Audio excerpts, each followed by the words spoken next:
साथियों, जय श्री कृष्ण, राधे राधे, ओम नमः शिवाय, हर हर महादेव। साथियों, आप लोग स्वस्थ होंगे, सानंद होंगे, ऐसी मुझे पूर्ण उम्मीद है तथा भगवान भोलेनाथ से भी यही प्रार्थना है कि मेरे प्रिय श्रोतागणों पर अपनी कृपा दृष्टि रखें और उनकी मनोकामना पूर्ण करें। साथियों, आज आप लोगों को श्रावण मास के बारे में बताएंगे और श्रावण मास का भविष्य फल भी बताऊंगा।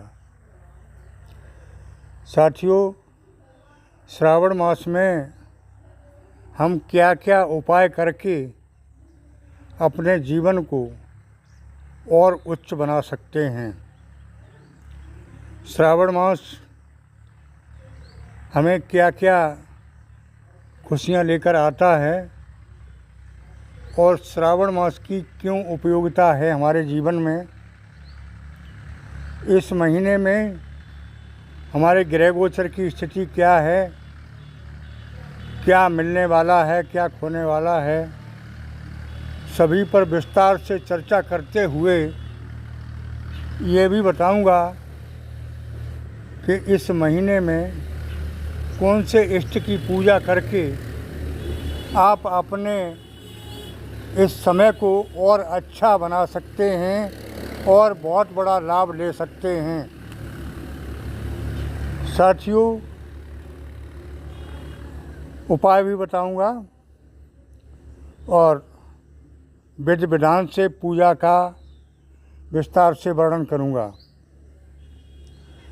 तो साथियों, इस समय यानी आज का जो श्रावण मास शुरू होने जा रहे हैं, यानी आज जो है आषाढ़ी पूर्णिमा है और कल से श्रावण मास की शुरुआत है। पहला दिन है सावन का। हालांकि आज से शुरुआत हो चुकी है, तो कल जो है श्रावण मास शुरू होने जा रहे हैं और खुशी की बात यह है कि अब की बार श्रावण के 2 महीने हैं, यानी 2 महीने आप पूजा पाठ करके बहुत बड़ा लाभ उठा सकते हैं। साथियों, तो मैं बताना चाहूँगा कि श्रावण महीने के सोमवार को आप जो है भगवान भोलेनाथ को प्रसन्न करके बड़े से बड़ा लाभ उठा सकते हैं। पहले भी मैंने कहा था, भगवान भोलेनाथ महादानी हैं, बहुत कुछ देने वाले हैं, बहुत जल्दी प्रसन्न होने वाले हैं और इस महीने में तो बहुत जल्दी प्रसन्न होते हैं, क्योंकि सावन का महीना भोलेनाथ का महीना माना जाता है। साथियों, ग्रह गोचर की माने तो इस समय विशेष सुंदर समय है आपकी राशि का और प्रोग्रेस का समय आ चुका है। आप लोग कह देते हैं कि गुरुजी आप तो एक ही बात बताया करते हैं। ऐसी बात नहीं है। आपका समय बहुत ख़राब गुजर गया, इतना ख़राब गुजर गया कि इसको आप ही जानते हैं, कोई दूसरा जान नहीं सकता। ख़राब समय अब तक रहा और उस ख़राब समय में आपका कोई काम नहीं बना। आप इतने हतोत्साहित हो चुके कि अब आपको पिछला ही डर सता रहा है, आगे अब कुछ नहीं है वैसा।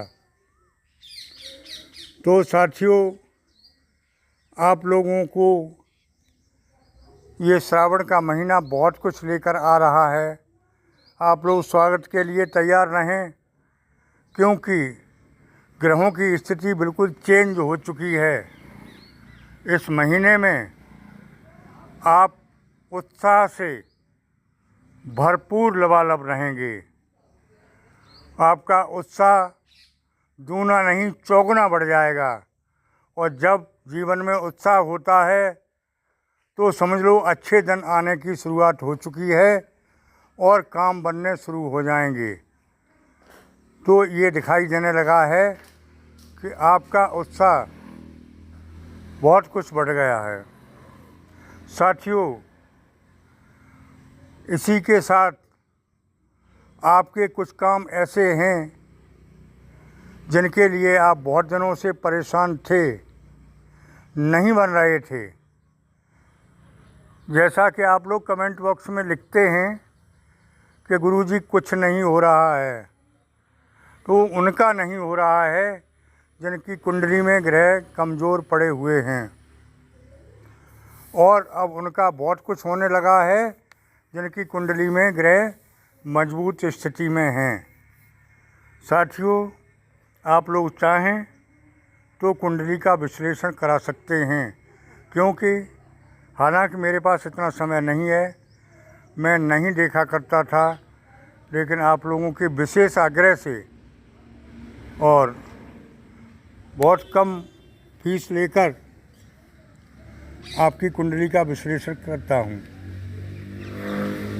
तो साथियों, ये सब ग्रहों पर डिपेंड है। 9 ग्रह होते हैं, वो हमारे जीवन में विशेष महत्व रखते हैं। वास्तव में चाहे कोई बहाना हो, कैसा भी हो, अगर ग्रह की दिशा अच्छी नहीं है तो काम नहीं बनते हैं, मेहनत निष्फल चली जाती है। साथियों, मैं गुमराह नहीं कर रहा हूँ, न डराने की कोशिश कर रहा हूँ। मेरा काम किसी तरह से डराना नहीं है। हमेशा मैं पॉजिटिव रखता हूँ। ग्रह तो आज अच्छे हैं, कल ख़राब हैं, परसों अच्छे हैं और फिर ख़राब हैं, चेंज होते रहते हैं। जीवन का नाम ही संघर्ष है। आप संघर्ष करते रहें और जीवन की गाड़ी चलती रहेगी, कभी धीमी, कभी तेज़, कभी और ज़्यादा तेज़ चलेगी। चलना ही ज़िंदगी है, रुकना है मौत। तो साथियों, आपको चलना है। साथियों, ग्रह नक्षत्र की माने तो इस समयावधि में व्यापार चलना शुरू हो जाएगा। व्यापार के लिए अब तक पैसे नहीं थे जिन लोगों पर, वो चाहे लोन से मिलें या उधार मिलें या आप पैदा कर लें, पैसों की पूर्ति होने लगेगी, ऐसा ग्रह नक्षत्र बताते हैं। ग्रह गोचर की स्थिति ऐसी पड़ रही है कि आपका व्यापार धंधा अच्छे से, एक से ज़्यादा तरीक़ों से चलने लगेगा। आपकी आय जो है वो एक से अन्य स्रोतों से शुरू होती दिखाई दे रही है।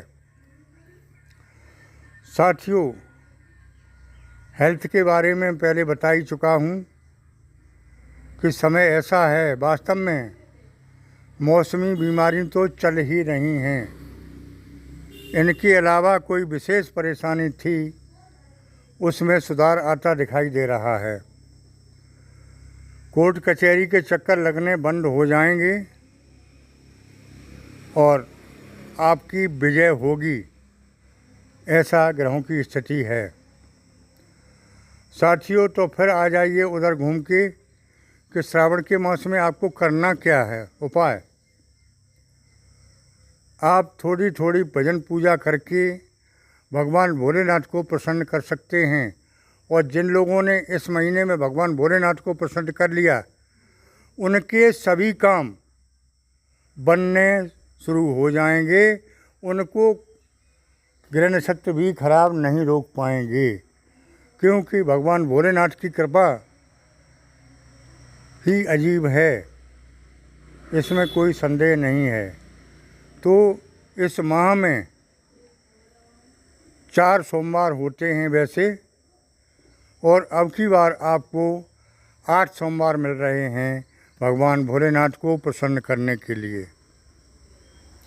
हर सोमवार को सुबह आप उठकर नित्य क्रिया से फुर्सत होके